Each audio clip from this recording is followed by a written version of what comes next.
Maisha ya familia yetu. Kipindi hiki kinaletwa kwako na Holy Cross Family Ministries Kenya. Familia inayosali pamoja huishi pamoja. Ni kweli kabisa, familia inayosali pamoja huishi pamoja. Na ulimwengu katika sala ni ulimwengu katika amani. Hujambo ndugu msikilizaji na mpenzi mtazamaji, tumsifu Yesu Kristo milele na milele. Amina.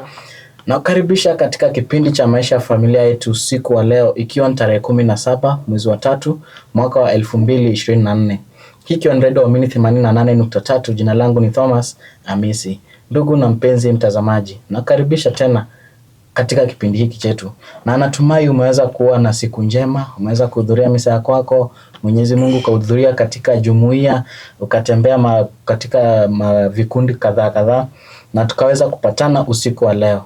Na tuweze kumshukuru Mwenyezi Mungu aweze kutuongoza na Roho yake Mtakatifu tunaposali sala ya kumtangaza Mheshimiwa Patrick Peyton, ambaye ni mwanzilishi wa Holy Cross Family Ministries duniani kote, na ili awe kuwa mwenye heri. Kwa jina la Baba na la Mwana na la Roho Mtakatifu. Amina. Bwana wetu Yesu Kristo, Padre Patrick Peyton CSC aliyatoa maisha yake ya ukuhani kuimarisha familia duniani kwa kualika wasali pamoja kila siku, hasa Rozari. Ujumbe wake huo ni muhimu kwetu leo kama ulivyokuwa wakati wa maisha yake duniani. Kwa hiyo tunakuomba umkubali afike daraja la kuwa mwenye heri, ili Wakristo waamini duniani kote na wazidi kukumbuka ujumbe wake kwamba familia inayosali pamoja huishi pamoja. Waige mfano wake wa kujitolea kwa mama yako na mama yetu Bikira Maria. Hatimaye wakukaribie katika maisha yao yote kwa ujasiri na upendo. Tunaomba hayo kwa njia ya Kristo Bwana wetu. Amina. Salamu Maria, umejaa neema, Bwana yu nawe, umebarikiwa kuliko wanawake wote, na Yesu mzao wa tumbo lako amebarikiwa.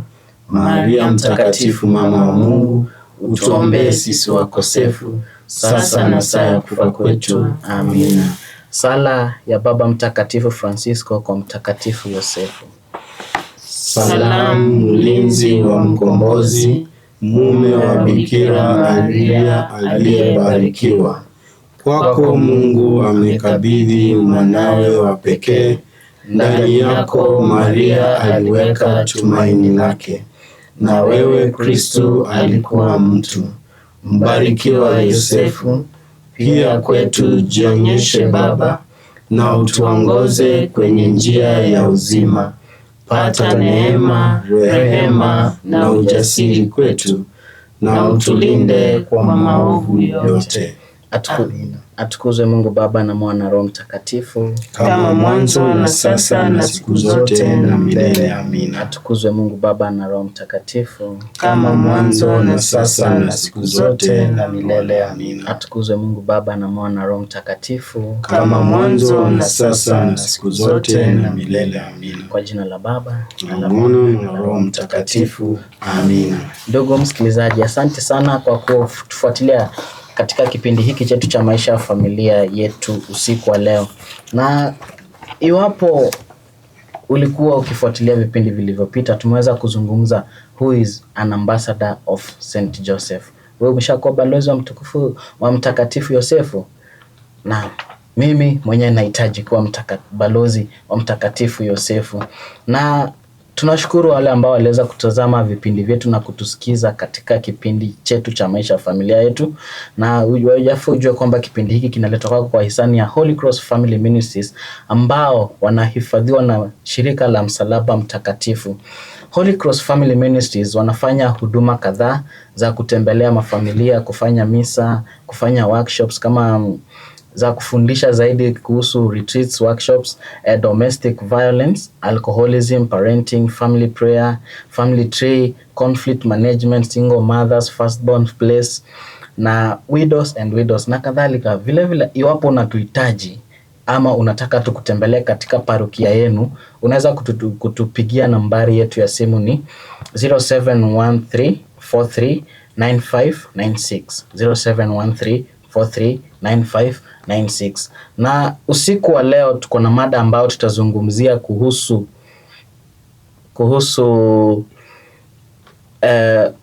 being an ambassador of St. Joseph, who is an ambassador of St. Joseph. Brother Bailanda aliweza kuzungumza zaidi na wageni ambao niko nao, tulikuwa nao wiki iliyopita, waliweza kuzungumza zaidi how being an ambassador of St. Joseph. Na iwapo ukuweza kutufuatilia, unaweza kusikiza au vipindi vyetu vilivyopita, unaweza kutufuatilia through our Facebook pages and YouTube on HCFM Kenya. Na lengo kuu leo, usiku wa leo, ni tutaweza kuwafundisha au to educate families on the importance of St. Joseph in our family setups. Na pili ni to deepen the understanding and knowledge of St. Joseph, husband of Mary and foster father of Jesus. Na tatu ni to reflect and relate on the life of St. Joseph as the pillar of the current families. Na mwisho ni to foster positive characters to husbands and fathers in relation to the life of St. Joseph. Na kwenye studio niko na wale wageni ambao tulikuwa nao wiki iliyopita, na kwa wale ambao hakuweza kuwasikiza, nitapenda waweze kujintroduce, wajieleze wao ni akina nani na wametoka wapi na wanafanya wapi. Nitaanza kwake ndugu pale. Tumsifu Yesu Kristo. Milele amina. Kwa majina naitwa Brian Munyao kutoka shirika ya Msalaba Mtakatifu parokia Dandora. Mimi ni balozi wa Mtakatifu Yosefu. Asante. Tumsifu Yesu Kristo. Milele amina. Mimi naitwa Emma Radonji kutoka parokia ya Msalaba Mtakatifu uko Dandora, na mimi ni balozi wa Mtakatifu Yosefu. Asante. Naitwa Bruda John Bailanda, nikiwa bruda wa shirika la Msalaba Mtakatifu, na pengine ni vizuri niseme nafanya kazi huko Dandora na mabalozi wa Mtakatifu Yosefu, lakini upande mwingine unaweza kunipata nikifanya kazi Catholic University nikifundisha huko, na wakati mwingine unaweza kunipata nikieneza utume wa Holy Cross, sana sana nikitafuta vijana ambao wanapenda kuingia shirika la Msalaba Mtakatifu, yani as vocations promoter. Thank you for that. Na asante sana, tutakuwa nao hadi tamati ya kipindi hiki. Iwapo una notebook kama pali popote unaweza andika, unaruhusiwa. Manake deepen about what we discussed in the past 3 weeks about St. Joseph. Deepen zaidi, na iwapo unataka kutusaidia au kutusupport, nahimiza sana tunatembelea familia ambazo hazijiwezi kusaidia au kuwasaidia kusali, hasa sala ya Rosari. Na iwapo unataka kutusupport, unaweza tusupport through our paybill ambayo ni 4029583 4029583, na account name ni HCFM Kenya. HCFM Kenya ndio account name yetu. Na iwapo una jambo au unataka kuuliza swali lolote, unaweza kututumia ujumbe mfupi au ufanye mtakusano nasi kupitia nambari yetu ya 0713439596 0713439596. Nikianza na kwako Brother Bailanda. Our theme relates to the feast that will be celebrated on March 19th, 2024. Would you like to share with us about this day kindly? Ikiwa ni leo tuko na siku mbili, sini siku mbili ili tusherehekee hiyo feast. Ningependekeza kuinvite wa Kristo, kualika, yani tujitayarishe. Some of us tumekuwa tukisali novena towards the feast, na ningependekeza wengine tufanye lolote tunaweza kufanya ili tujitayarishe kucelebrate feast ya Mtakatifu Yosefu. Na natumai itatuletea mazuri mengi. Na tunapojitayarishia hiyo feast, kwanza nataka kusema devotion to St. Joseph is not a self-founded devotion in Dandora ama with Brother John. It's a devotion worldwide.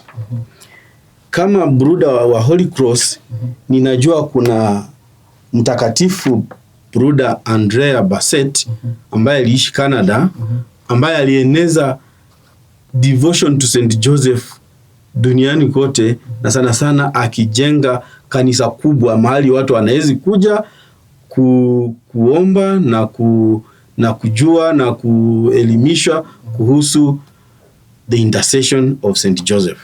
So with me, I have several materials that help me to teach and to learn about St. Joseph. And that's something that I would want during this feast, to take a copy or to find a copy or something. Yeah. Kwanza, niko na novena ya 9 days in English and in Kiswahili that has readings and prayers that help you to learn and to understand the virtues of St. Joseph, but also to learn to pray through the intercession of St. Joseph. Yes. Secondly, I have a book by Ronaldo Ronzani, a Comboni missionary, who wrote about St. Joseph, the man of faith, hope, and love. And I have another book by Fulgence Huria, who wrote a book, St. Joseph, the Silent Missionary. And lastly, I have 4 letters, encyclicals by popes, Yes. that talk about St. Joseph. Yani, they try to encourage us kuiga mfano wa mtakatifu Yosefu. No. So this feast is for us to learn, but also to ask for the intercession of St. Joseph. And it will be on the Tuesday 19th of March. Okay. It's the feast of the Joseph, the husband of Mary. Na asante sana kwa hilo, na iwapo unataka kuja katika feast hiyo, are we going to do something or Yes. it's only a mass, or will there be an workshop? We are preparing mafundisho and witnesses or testimonies, and then mass and workshop. Okay. Yeah. So kwa hivyo tunawakaribisha wale ambao wanaweza kutuhudhuria katika sherehe hiyo. Yeah. Mimi personally nitakuwa. I will be Sawa. there. Sawa. So kwa wale ambao wanataka kukuja katika hiyo sherehe, itakuwa pale Dandora, Holy Cross Parish Dandora, na utakaribishwa zaidi kuja tuweze kusikiza more about St. Joseph. Who is St. Joseph? Tuweze kufundishwa na tuweze kujua Yosefu ni nani katika maisha yetu. Na this also inafaa kwenda sana sana kwa wazazi na wazazi wa kiume. Na iwapo unataka kuja kawe wa kike pia unaruhusiwa, but sijafungia mtu yoyote, lakini sisi wote tunakaribishwa. Asante. So brother Bailanda, kauli mbiu yetu inamaanisha au je, Mkristo na familia anawezaje kuadhimisha siku hii? Mimi kama Mkristo au familia yangu nawezaje kuadhimisha siku hii ya sherehe ya Mtakatifu Yosefu? Kwanza inabidi ufikirie how traditionally other people have celebrated St. Joseph. World over, I have found people putting a statue of St. Joseph in their garden. Actually, I found this in America, in Canada, like asking, this is a season, some people it's a planting season, some people it's coming to harvest season, sometimes in some of those countries it is coming to spring. Actually, St. Joseph's feast marks the end of winter and the beginning of spring. Yes. So for many people, they will use a signal of St. Joseph, an image of St. Joseph to start maisha mapya. And kwetu hapa Dandora, I would say several people, they try to find a maid of St. Joseph. Others find a statue of St. Joseph. Others find the book of St. Joseph or the prayer of St. Joseph. But I want to refer you to Pope Francis. Yes. While he was opening the year of St. Joseph, he gave his own testimony. And Pope Francis said, on my table, I have a statue of St. Joseph sleeping. And when I have some challenge, I write a small note and put it underneath the statue of St. Joseph sleeping. And I do that to make sure I keep in memory asking St. Joseph, when you are dreaming, whatever you are dreaming about, Yes. pia ingiza dream yangu, ingiza matatizo yangu, ingiza changamoto yangu kwa ndoto zako na unifanyie. Na hivyo Pope Francis anapata St. Joseph akimfanyia mengi, akimjibu, akiintercede kwa maisha yake na kwa shughuli zake zote. So nami ningependekeza Mkristo aige mfano wa Pope Francis, kutafuta means ya kujikumbusha ati St. Joseph ni rafiki yangu.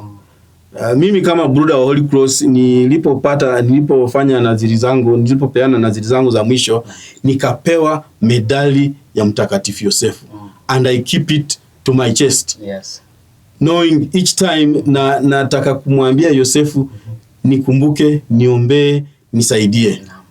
Kwa sababu St. Joseph is a saint of providence. He depended on God's providence. And sisi pia tunafaa tuige mfano wa kudepend on God's providence in every challenge, in every happiness, in every sadness. Okay. And what lessons from St. Joseph what are the lessons of St. Joseph from in relation with this feast? What are the lessons come from there? All right. Because we are talking about St. Joseph, husband of Mary, and I will say St. Joseph, husband of Mary, watu wengi, they always run to the narratives in Jesus' early life. But this time I want us to mix the narratives in Jesus' adult life. Now we see how there is a connection of Joseph being husband of Mary and father of Jesus. Yes. Na tutasoma kwanza in Matthew chapter 13 verse 53 to 55. Yes. We find a reference to Joseph when people are wanang'ang'ana na Yesu, yani ni kama wanataka kumpinga Yesu. Yesu alipokuja kwao akaanza kufundisha, watu wakashangaa na wakasema huyu ni mtoto wa nani? Na tusikilize. Nasoma Injili ya Mathayo sura ya 13 mstari wa 53 hadi 55. Yesu alipomaliza kusema mifano hiyo, alitoka mahali hapo, akaenda kijiji kwake. Huko akawa anafundisha watu katika sinagogi lao, hata wakashangaa wakasema, huyu amepata wapi hekima hii na maajabu? Je, huyu si yule mwana wa seremala? Je, mama yake si anaitwa Maria, na kaka zake si kina Yakobo, Yosefu, Simoni na Yuda? Neno la Mungu. Tumshukuru Mungu. Asante. What is captivating ni jambo la watu kuuliza, amepata hekima hii, amepata nguvu ya kufanya miujiza hii wapi? Je, si mwana wa seremala?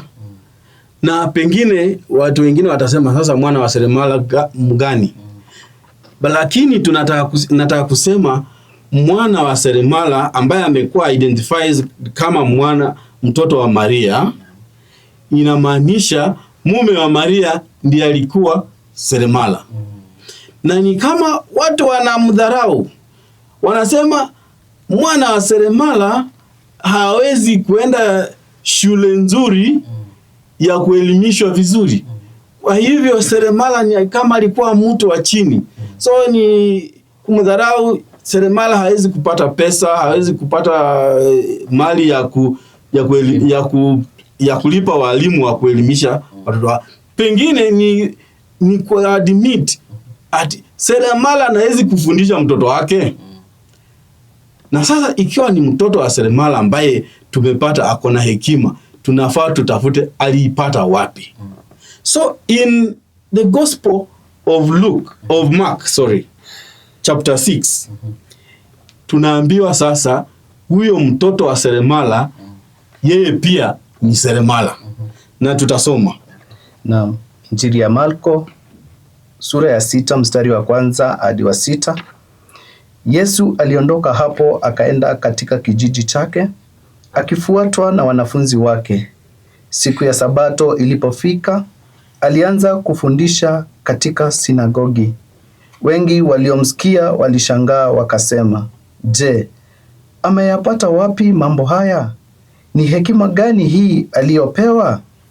Tena anatendaje maajabu haya anayoyafanya?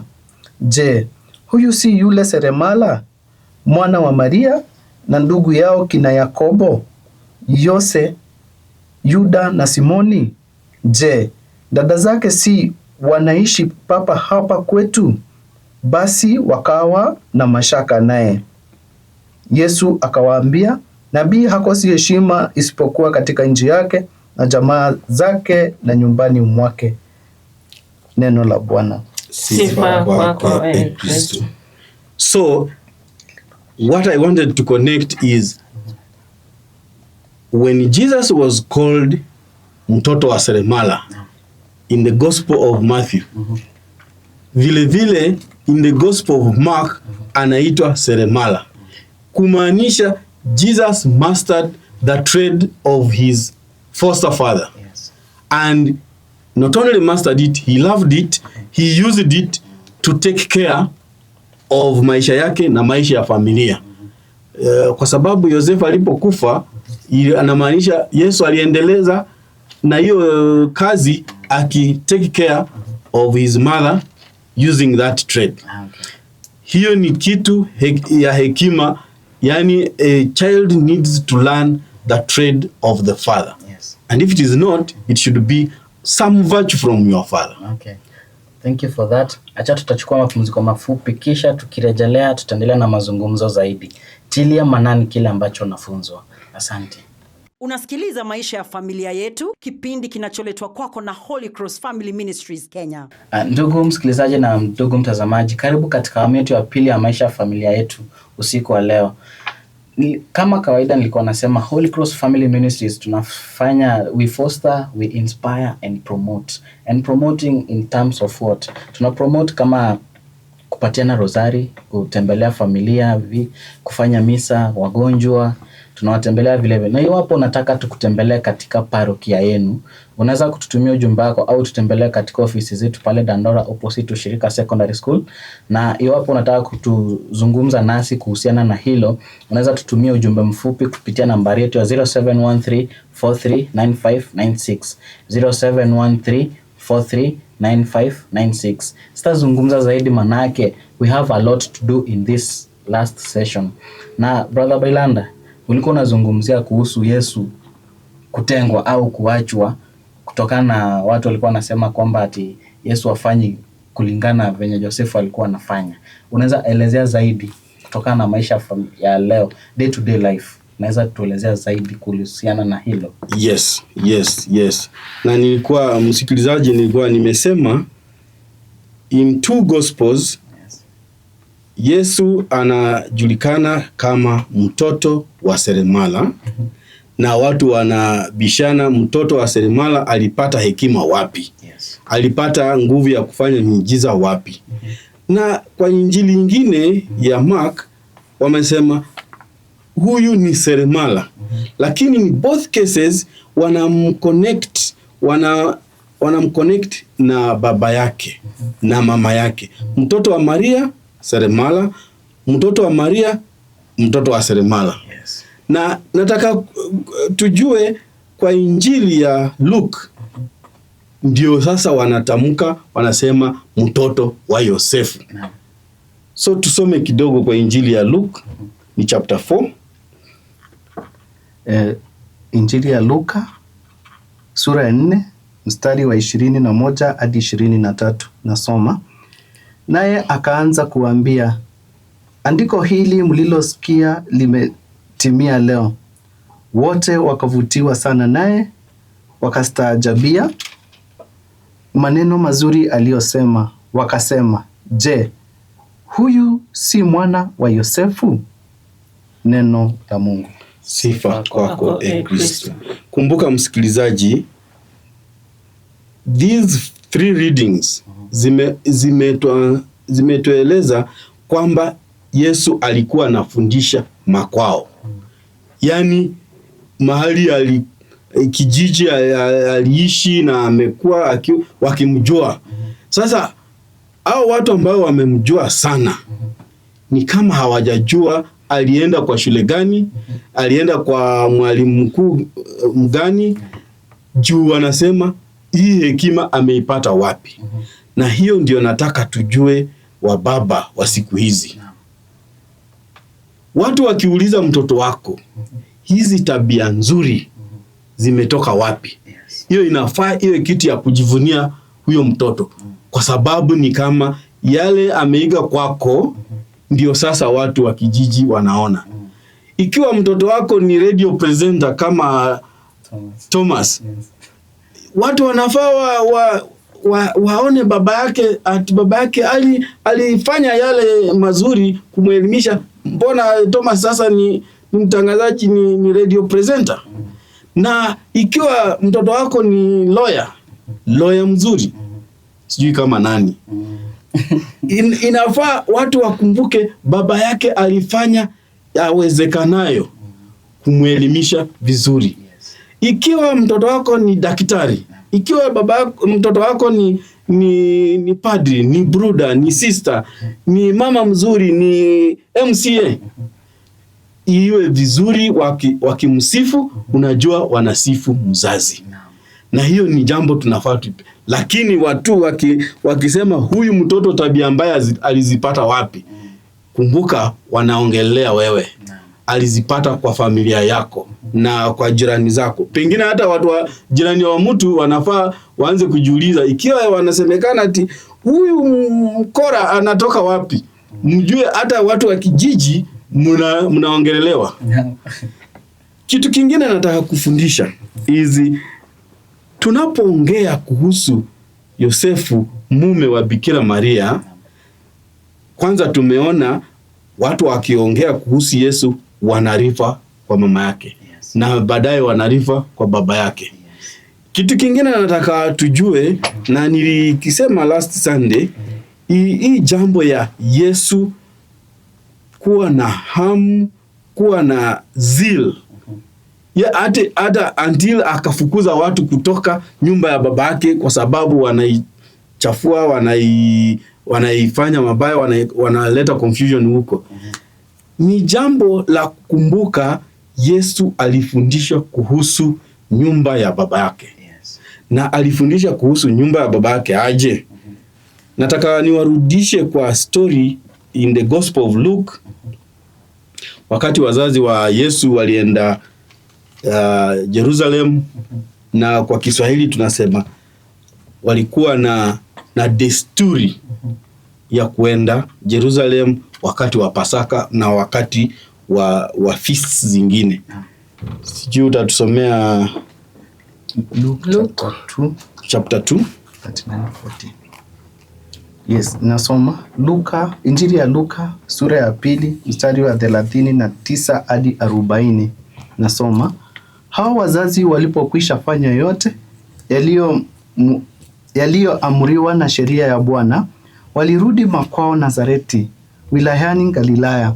Mtoto akakua, akazidi kupata nguvu, akajaa hekima, na neema ya Mungu ilikuwa naye. Neno la Mungu. Sifa kwako Kristo. Wamerudi kutoka wapi? Walipeleka mtoto hekaluni, yani ku offer the mtoto to God kwa sababu ni mtoto wa kwanza. Na Simeoni akawaongeleza mengi, na prophetess Hana pia akaongea mengine mengi. Walipotoka kurudi nyumbani, tunaambiwa the child grew in wisdom in their house. And that's something we need to, when a child grows in wisdom in your home, inamaanisha wewe kama mzazi una provide conditions za mtoto kukua. Na pengine hizo conditions unamfundisha Biblia, unamfundisha mila zake, unamfundisha kilugha, na pengine unamfundisha kurelate na watoto wengine na watu wengine.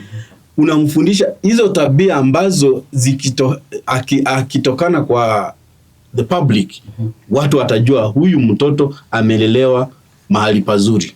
Na hiyo ndiyo kazi wazazi wawili Maria na Yosefu waliifanya.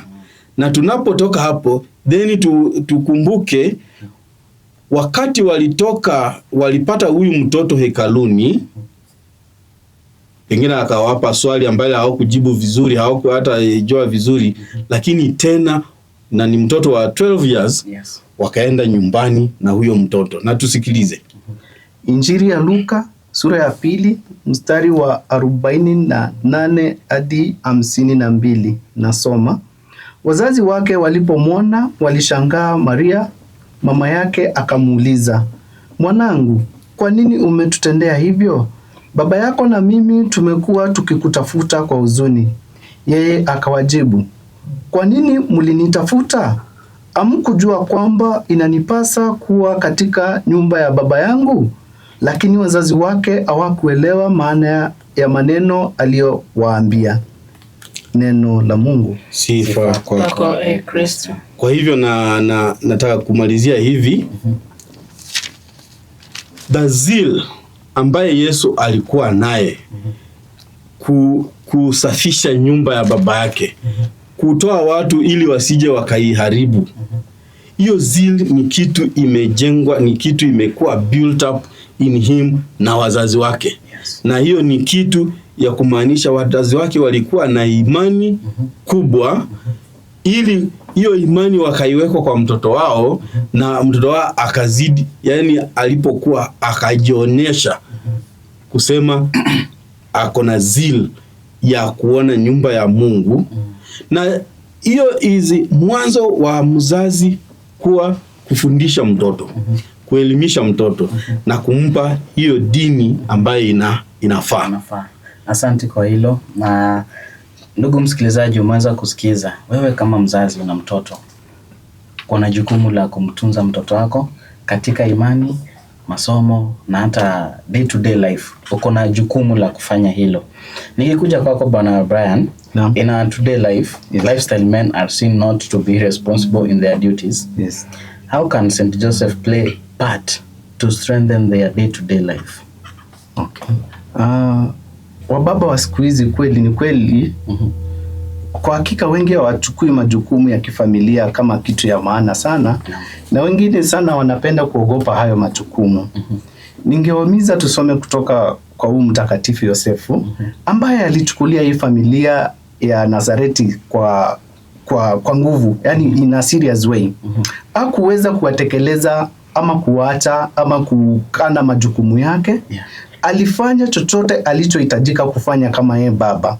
So ningewahimiza tu hao baba wetu, kama mimi mmoja wao, mababa wa siku hizi, tuache kutekeleza familia, tuchukue wajibu wetu kama wababa, tukuze familia zetu kwa jinsi inayopaswa, tukimuiga huu mtakatifu Yosefu, tukitamani sana kumuelewa kwa undani ili tuweze kumuimitate na kuishi vizuri kama Wakristo. Naam. Asante. Na kwako Emma? Asante. Sasa mimi nitaongea kwa niaba ya wamama. Sasa sisi kama the wives in our day to day life, tuko na jukumu kama wamama kutunza pia familia zetu na kutunza kwanza mzee, the husband ambaye Mungu alikubariki nacho, na wale watoto ambaye Mungu ametubariki nacho.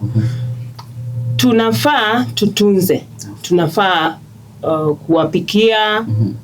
Unakaa kwa familia, be there for your family, so that how your husband asifikirie kuenda kwingine. Wacha ajue ya kwamba bibi yangu ananitunza vizuri, akitoka kazini mbio ataenda kukimbia mbio afike kwa nyumba. Ndiposa muweze kushare, muweze kukula pamoja, na baada ya kukula pamoja muweze hata kusali pamoja. Pia tunafaa tufundishe watoto wetu kusali. Na kama sisi kama wazazi wa mama, tunafaa tukue role model katika hiyo familia.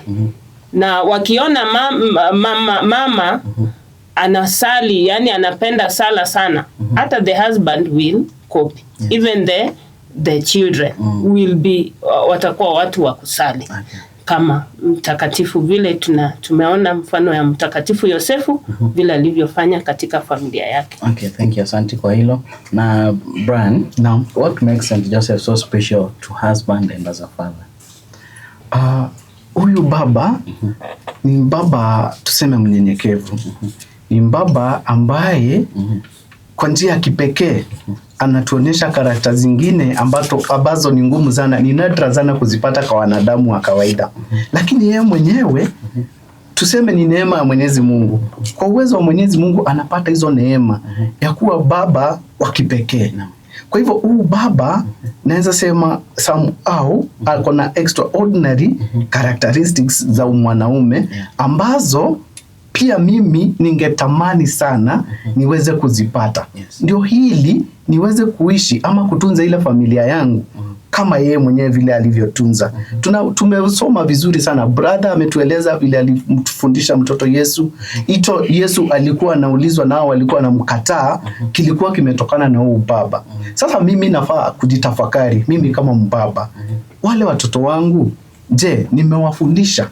Je, nimetekeleza wajibu wangu? Ndio hili wakaweze kukua wakiwa katika hali inayostahili. Naam. Asante sana kwa hilo. Emma, Yes. what is your conclusion part of your last thought? Unaweza himiza nini msikilizaji na mtazamaji? Naeza himiza msikilizaji ya kwamba familia zetu, katika familia zetu tuweke that trust that Joseph had na love, the love Joseph had to his family. Yes. Tuweze kuiga kwa sababu ukiwa na trust na you love your spouse. Yes. The husband, if they love their spouse, the wives also, vice versa. There'll be that compatible love that will never break. Yeah. Even if ukipata maneno kutoka maneno ukuja kwa familia, unasikia mara bwanako alikuwa mahali, niliona bwanako mahali, gari hiyo ilikuwa imepakiwa mahali. Such things, so many things utakuwa unasikiza, unasikia kutoka pande zote. So ningehimiza wasikilizaji ya kwamba heri tuweze kuiga mtakatifu Yosefu kwa sababu vile alijua Mama Maria amepata mimba, hakusikiza. Yeye badala ya bila alijaribu ati kumhepa, kwa sababu alikuwa in prayer, alisikiza sauti ya Mungu. So kila wakati tuweze kusikiza sauti ya Mungu katika familia zetu, ndiposa tuweze kumaliza machangamoto mbalimbali. Asante sana kwa hilo. Now to brother, as you conclude, I have a small question to ask. Why is Joseph holding a flower? Asante. As you conclude. Na pengine niseme na niambie watu wengi, mnapoona statue ya St. Joseph ama picha ya St. Joseph, yes, utakuwa surprised wakiwa na Maria, Joseph ndiye atakuwa amebeba mtoto. Jiulize kwa nini? Why do artists think that way?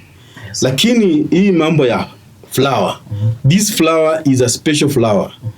It's given to virgins. Yeah. It's given to chaste people. So it is a symbol of his chastity, that he lived with Mary as a chaste man, as a virgin actually his life. Yes. And this is the symbol of his virginity. And ukiona a similar flower in pictures of other saints, you know that is an implication of that saint was a chaste, a virgin. Yeah. So fikiria, whenever you hear of a saint virgin, utapata the picture of that flower, the lily. Okay. And then for maisha Joseph, it's a sign of his purity. And it is that purity that enabled him to keep the purity of Mary. Yeah. And so, since you have asked about the flower picture, I want also to to say or to invite our listeners and our viewers that becoming an ambassador of St. Joseph is not hard. You ask for materials, statues you can find everywhere, but they are reminders, statues, medals, but specifically the materials. The novena of St. Joseph is a novena which leads you to grow in knowledge of St. Joseph, because kila siku unapewa somo kutoka kwa Biblia, unapewa a means to kutafakari, ili ukimaliza hiyo siku uwe umeiga mfano fulani ama mifano fulani kutoka kwa maisha ya Yosefu.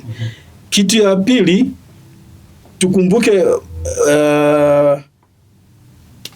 saints wengi wameongea kuhusu mtakatifu Yosefu. Na nikupa mfano wa popes ambao wameongea kuhusu mtakatifu Yosefu. Ukihitaji hizo encyclicals unaweza kuzipata free of charge in soft copy. Lakini nataka kumalizia kusema Pope Francis asked us, let's learn from Joseph, a beloved father.